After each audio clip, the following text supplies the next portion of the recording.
channel Ngulik Horor.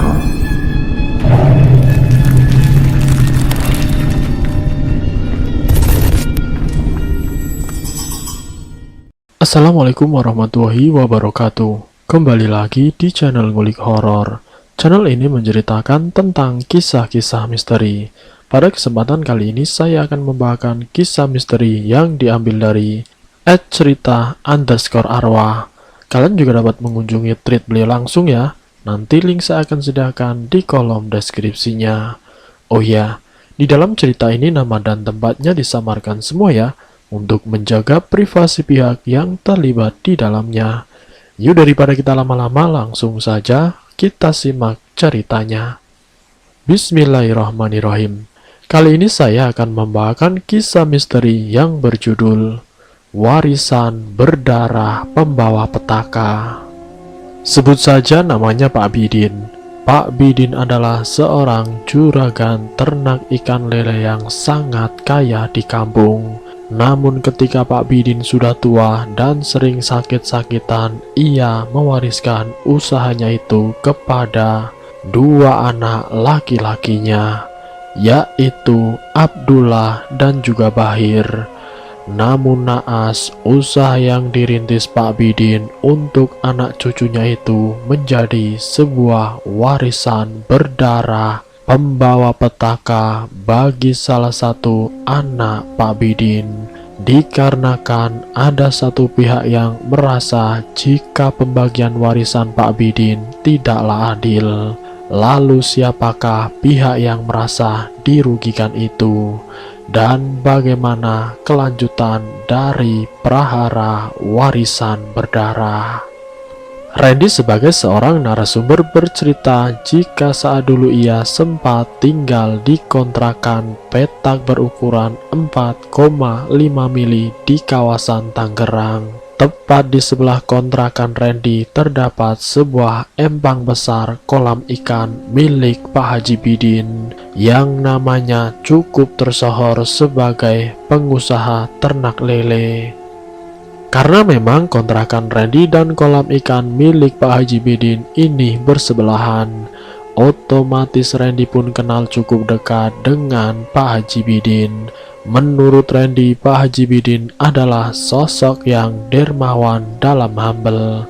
Tidak jarang ketika empang besarnya itu sedang panen lele, Randy dan juga para penghuni kontrak lainnya ikut kebagian jatah ikan lele gratis dari Pak Haji Bidin.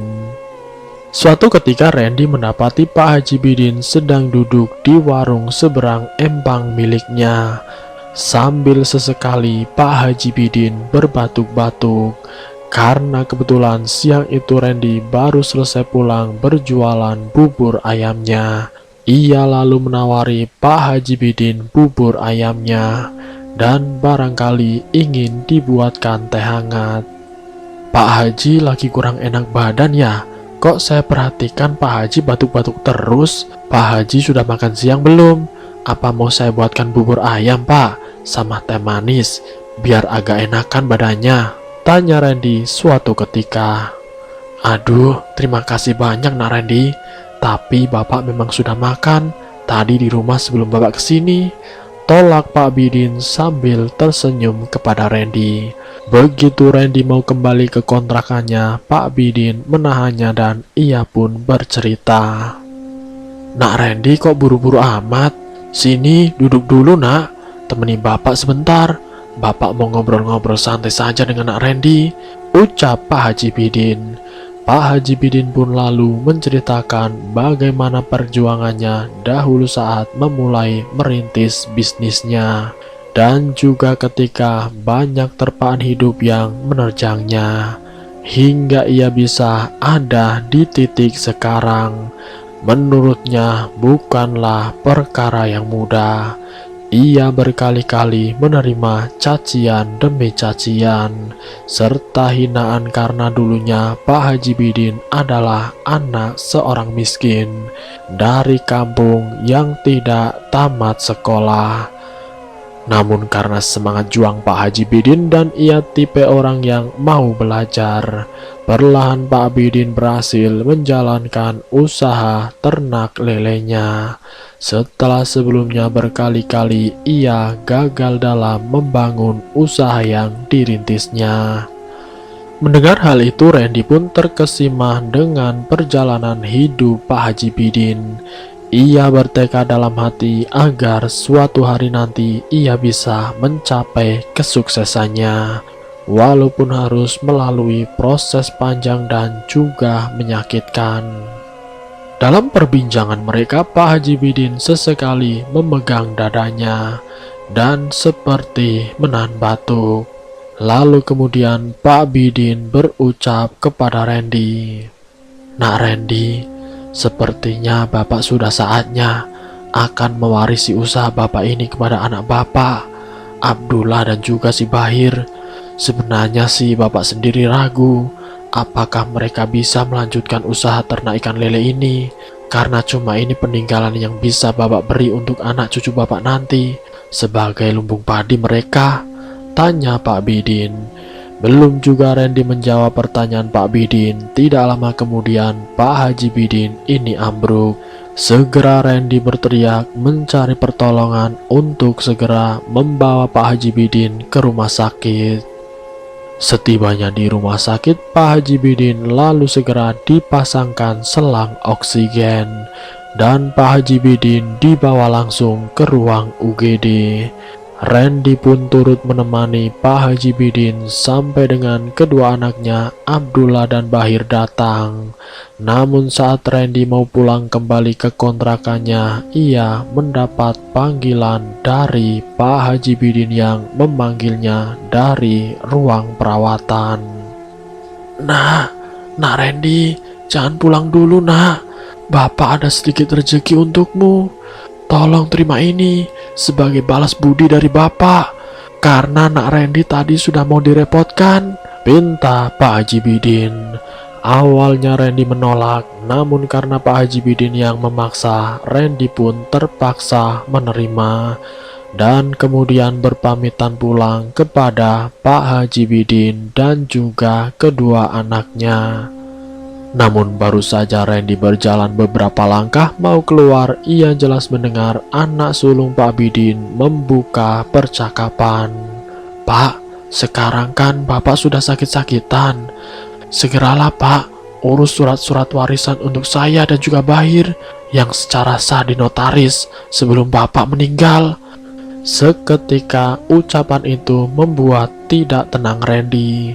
Randy mengakui jika memang ia menguping di balik pintu ruang perawatan UGD. Randy berdalih jika takutnya dalam kondisi Pak Bidin yang tidak stabil, mendengar masalah harta warisan yang dipinta oleh anaknya akan membuat keadaan Pak Haji Bidin ini semakin drop.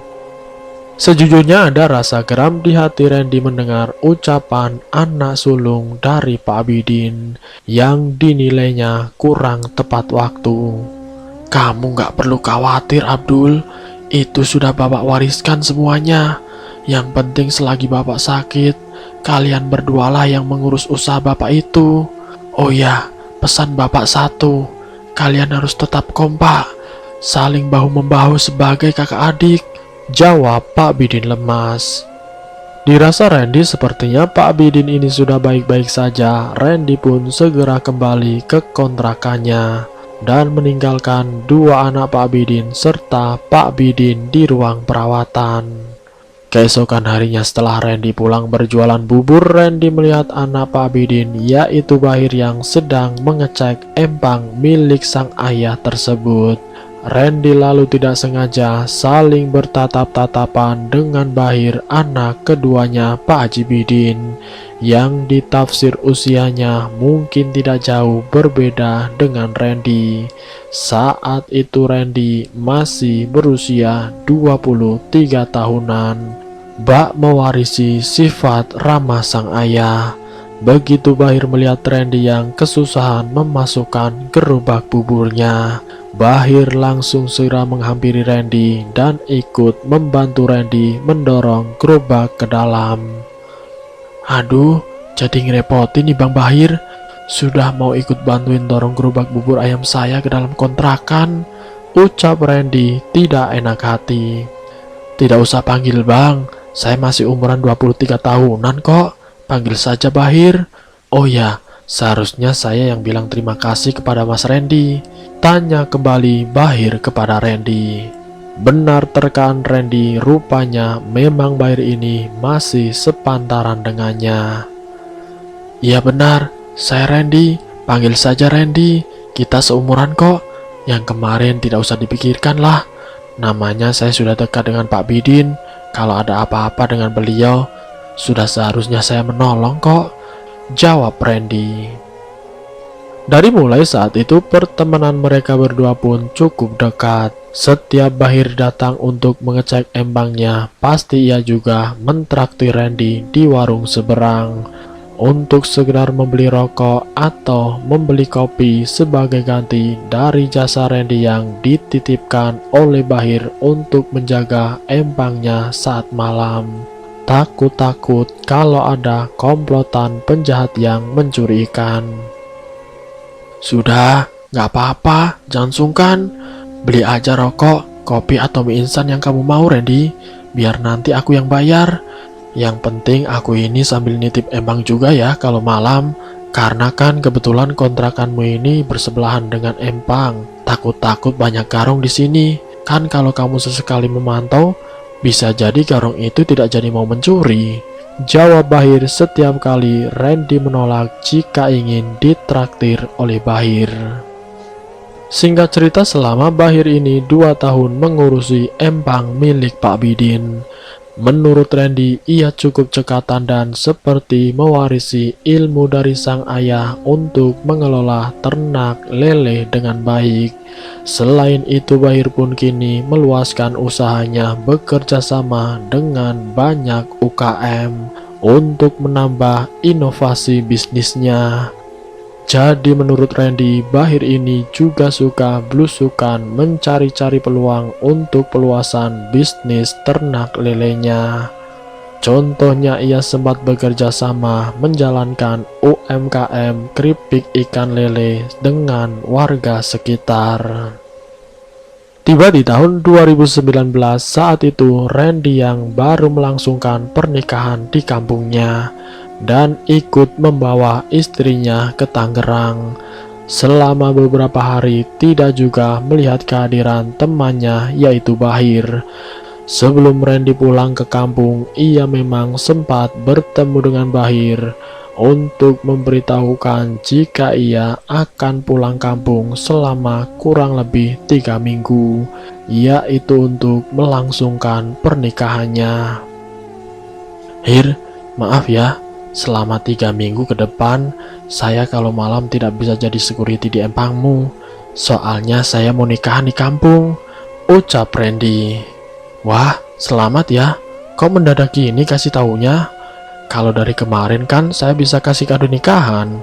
Ya sudah, ntar saja berarti. Kalau kamu sudah pulang, kadonya baru nyusul ya, jawab Bahir.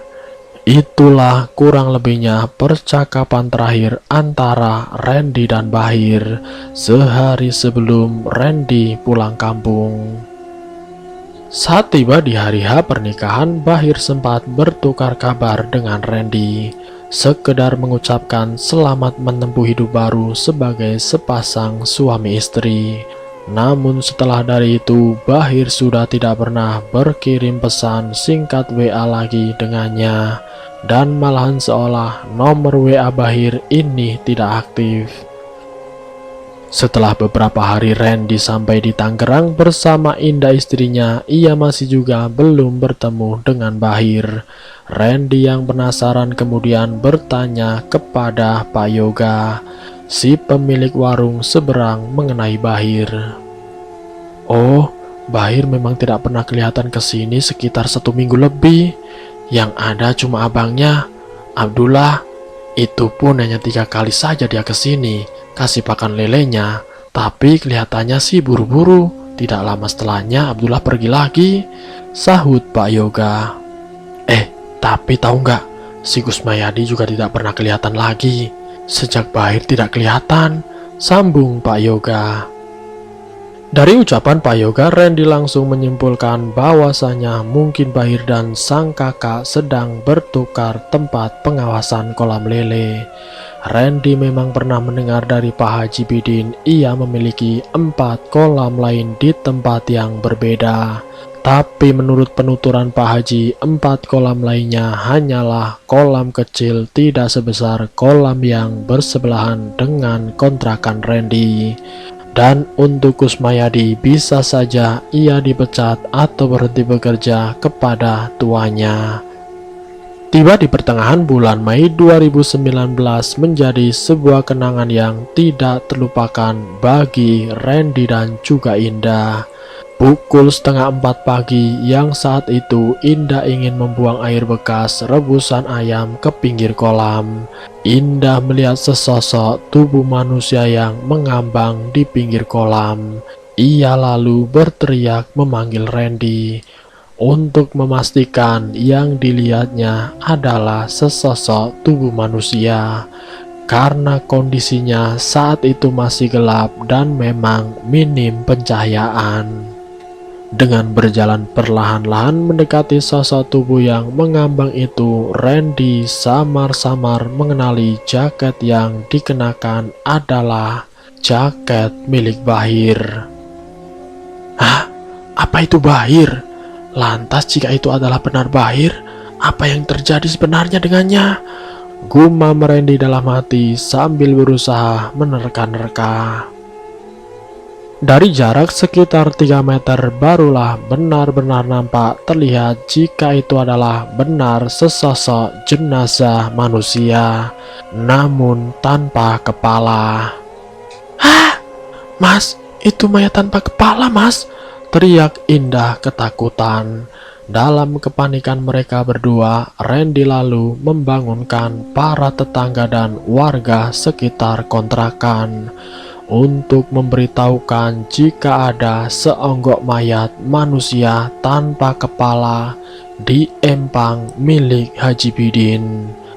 Pak Yoga yang sepertinya benar-benar mengenali pakaian sosok jenazah itu lalu berkata, "Loh, itu kan Bahir.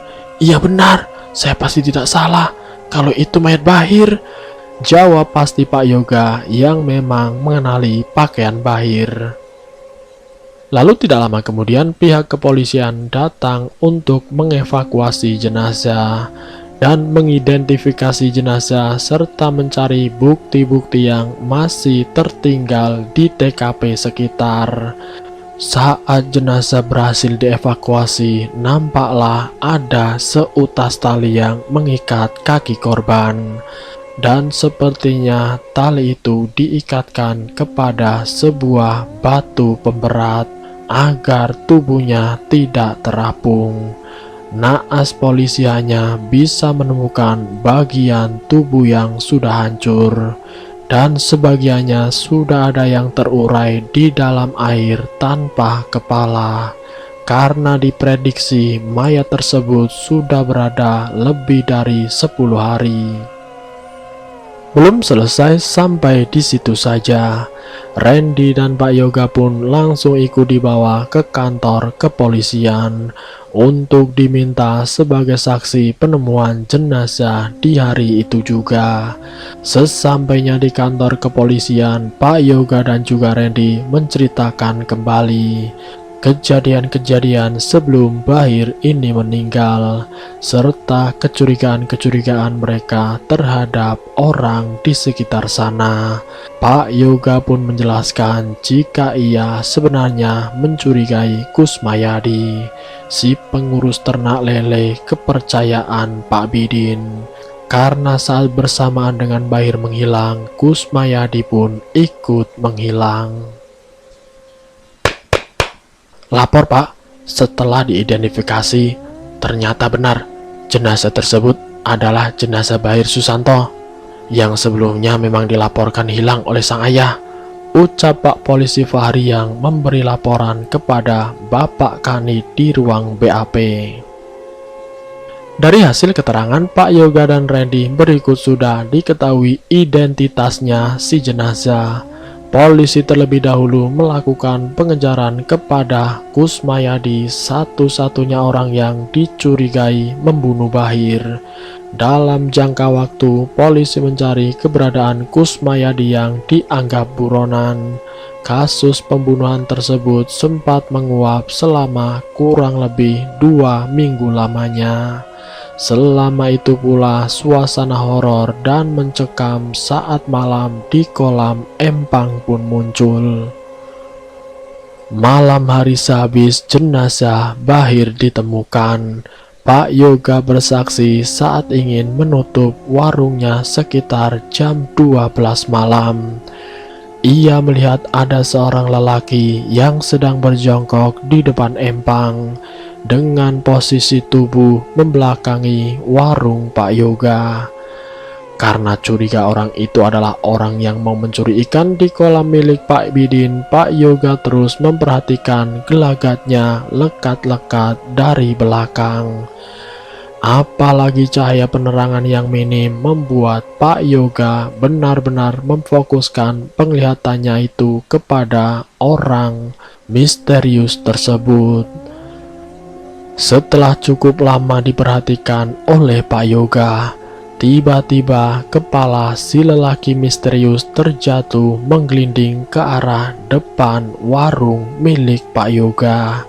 Pak Yoga jelas melihat kepala manusia itu adalah kepala Bahir dengan warna kulit yang benar-benar sudah memucat dan kedua matanya mendelik serta mulutnya yang sedikit agak menganga.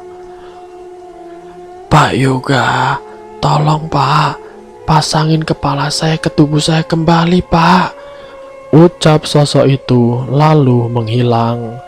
Otomatis kejadian horor semalam membuat Pak Yoga amat sangat ketakutan. Saat siang harinya setelah Randy selesai berjualan bubur ayam, Randy lalu dicegat Pak Yoga dan lalu Pak Yoga menceritakan kembali kronologis kejadian menyeramkan tersebut. Ah, masa sih Pak?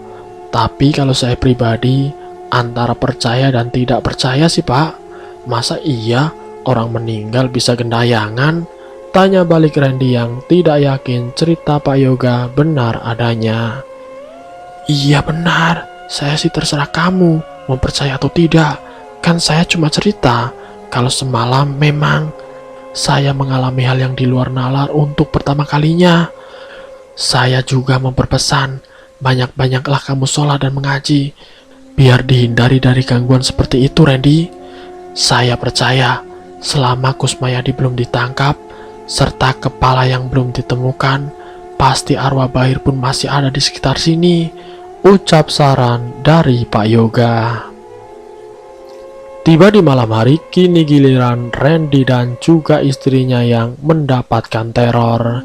Jam 10 malam saat keadaan sudah hening mencekam, pintu kamar Randy diketuk-ketuk oleh seseorang. Indah sang istri yang terbangun mendengar ketukan pintu lalu segera membuka gagang pintu. Namun tidak ada tampak siapapun di sana. Indah langsung menutup pintu kontrakannya. Kembali sampai dengan kedua kalinya ada bunyi suara ketukan misterius di balik pintunya. Indah pun memutuskan untuk membangunkan suaminya Randy yang sedang tertidur untuk melihat siapa yang mengetuk-ngetuk di balik pintu. Dengan berjalan sempoyongan akibat masih mengantuk, Randy perlahan membuka pintu kontrakan dan ia langsung terperanjat manakala ia melihat sosok tubuh tanpa kepala berlumuran darah sambil menenteng kepalanya di tangan kanannya.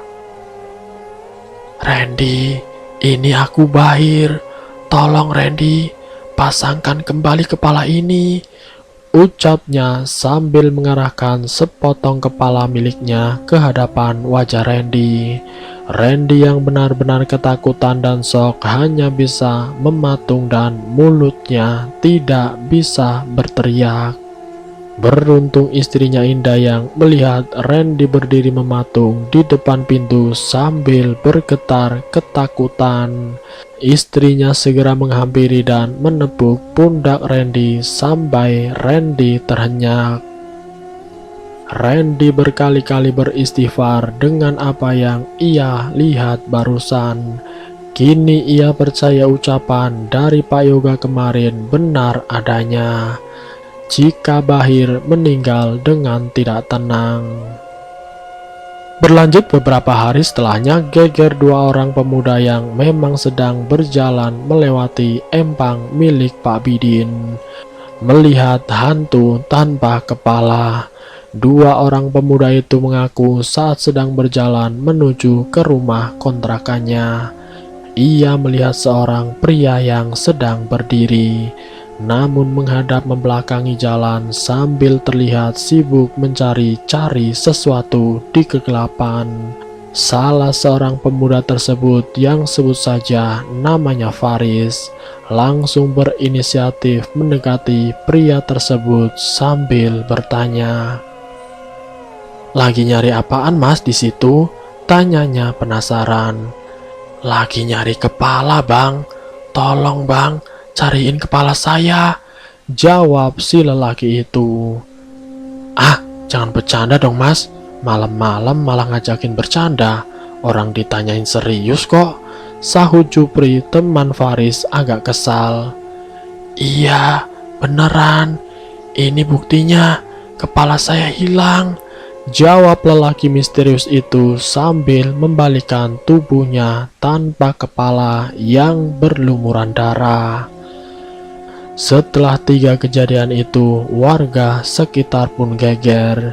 Dan rupa-rupanya ada beberapa tetangga kontrakan yang bersaksi jika ia pernah melihat sosok yang menyerupai Bahir tanpa kepala sedang berjalan-jalan mengamati empang Pak Bidin.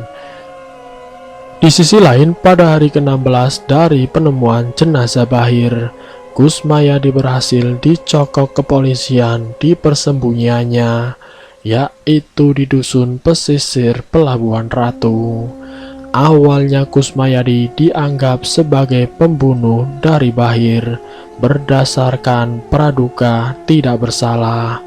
Namun saat diperiksa lebih lanjut, Kusmayadi hanyalah korban dari Abdullah, yaitu kakak Bahir sendiri.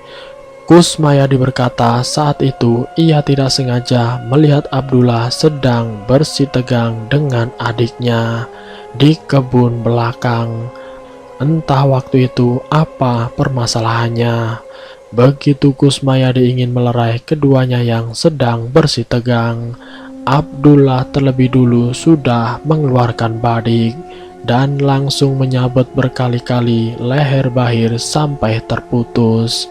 Malangnya saat Kusmayadi ingin berbalik badan dan menjauhi lokasi kejadian, Abdullah memergoki Kusmayadi. Dengan amat sangat gemetar hebat ketakutan, Kusmayadi bahkan sampai tidak bisa berkata-kata melihat pemandangan keji itu. "Pergilah dan tutup mulut. Aku berikan uang sebesar 15 juta untuk kamu bisa menutup mulut dan pergi menjauh dari sini. Aku janji tidak akan melibatkan kamu dalam permasalahan ini. Tapi jika kamu membocorkan rahasia ini, kepalamu yang akan kudebas dengan badik ini," bentak Abdullah. Kusmayadi akhirnya dengan gontai pulang ke rumah kontrakannya yang tidak jauh dari empang milik Pak Haji Bidin. Dalam rasa ketakutannya melihat Bahir yang meninggal di depan matanya dengan tragis. Tidak lama kemudian pintu kontrakan Kusmayadi diketuk-ketuk. Begitu ia membuka pintunya, nyatanya sudah ada Abdullah di sana, membawa satu kantong plastik penuh berisi pecahan uang 100 ribuan. pergi cepat sekarang juga dari sini dan camkan pesanku, ucap Abdullah sambil mengasongkan badik di leher Kusmayadi. Dalam rasa ketakutan dan kepanikan Kusmayadi, ia lalu pergi menemui kerabatnya yang berada di dusun pesisir pantai Pelabuhan Ratu untuk mencoba melupakan kejadian tragis tersebut. Itu adalah ungkapan dari Kusmayadi. Mendengar pengakuan dari Kusmayadi, polisi langsung melakukan pengejaran kepada kakak Bahir, yaitu Abdullah. Dan tidak berlangsung lama, Abdullah ikut dicokok pihak kepolisian di rumahnya tanpa perlawanan. Abdullah berkali-kali berkelit dari interogasi polisi dan membantah semua tuduhan dari Kusmayadi. Abdullah malah mengungkapkan jika sebenarnya Kusmayadi lah yang tega menghabisi nyawa Bahir. Karena sakit hati, uang gaji Kusmayadi tidak dibayarkan selama 2 bulan. Namun berdasarkan alat bukti di lapangan, polisi langsung menetapkan Abdullah sebagai tersangka dan menurunkan status Kusmayadi dari tersangka menjadi saksi. Pak Haji Bidin nampaknya sangat terpukul sekali atas kejadian yang menimpa anaknya. Menurut pengakuan Pak Haji Bidin, ini semua berawal dari masalah pembagian harta warisan yang dianggap oleh Abdullah sang kakak tidak adil. Pak Haji Bidin menjelaskan sebelumnya sang kakak sudah meminta terlebih dahulu jatah warisannya di muka untuk modal usaha membuka toko pakaian. Namun karena tokonya tidak berjalan, Abdullah terpaksa menutup tokonya itu dan ikut menjalankan usaha sang ayah berternak lele. Setelah Pak Haji sakit-sakitan, ia memberi mandat kepada 2 anaknya untuk menjalankan bisnisnya itu. Dan ditetapkanlah Bahir mengurusi hasil kolam ikan yang berada tepat di sisi kontrakan Randy. Dan sang kakak mengurusi 4 kolam kecil yang letaknya tidak begitu jauh dari lokasi kolam utamanya. Karena muncul rasa iri di hati, Abdullah melihat hasil panen lele di kolam adiknya itu lebih banyak. Ia meminta menukar dengan 4 kolam kecil miliknya. Sontak saja sang adik tidak mau menerima permintaan sang kakak. Berkali-kali kakaknya membujuk Bahir untuk mau bertukar kolam, tapi usahanya selalu sia-sia. Bahir selalu kukuh dengan pendiriannya karena merasa jika memang itulah bagian waris yang adil dari sang ayah.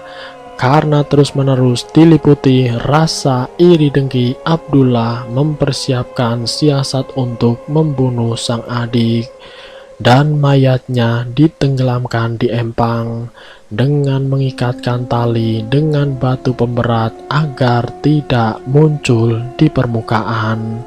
Pernyataan tersebut pun dikuatkan dengan hasil reka jejak peristiwa, yang mana memang ditemukan sebuah batu di dasar empang. Yang terakhir atas pengakuan dari mulut Abdullah, kepala adiknya dibuang ke dalam sungai. Rencananya memang ia mau menjeburkan juga tubuh Bahir ke dalam sungai. Namun karena Abdullah yang sudah kepalang panik akibat dipergoki oleh Kusmayadi, ia segera bertindak cepat membuang jenazah adiknya yang sudah diberi batu pemberat di dalam kolam ikan milik ayahnya saja. Ada rasa penyesalan dari wajah Abdullah karena keserakahan. Iri dan dengki membuat ia gelap mata membunuh adiknya sendiri. Setelah dari kejadian tragis itu, Pak Haji Bidin mewariskan untuk membagi warisan kepada 3 orang adik-adiknya. dan hanya menyisakan satu kolam lele kecil untuk anak sulungnya, yaitu Abdullah yang dikelola oleh istrinya. Pak Haji Bidin pun menutup mata pada tahun 2021 kemarin akibat terkena sakit COVID-19. Akhir cerita, setelah pembunuhan asli dari Bahir ditemukan, gangguan hantu tanpa kepala sudah tidak pernah lagi menghantui warga. Walaupun masih ada selentingan desas-desus yang mendengar jika kini di daerah Empang milik Pak Haji Bidin masih angker saat malam hari. Dan selesai. Semoga dari kisah ini kita dapat mengambil hikmah dan pelajarannya. Semoga kita dijauhkan dari sifat-sifat yang tidak kita inginkan. Semoga kita semua selalu dalam lindungan Allah Subhanahu wa Ta'ala. Ambil sisi positifnya dan buang jauh-jauh sisi negatifnya. Terima kasih sudah mampir di channel kami. Jika kalian tertarik dengan video kami, silakan tekan tombol like, share, dan komen. Tekan subscribe untuk mengikuti video kami yang selanjutnya. Wassalamualaikum warahmatullahi wabarakatuh.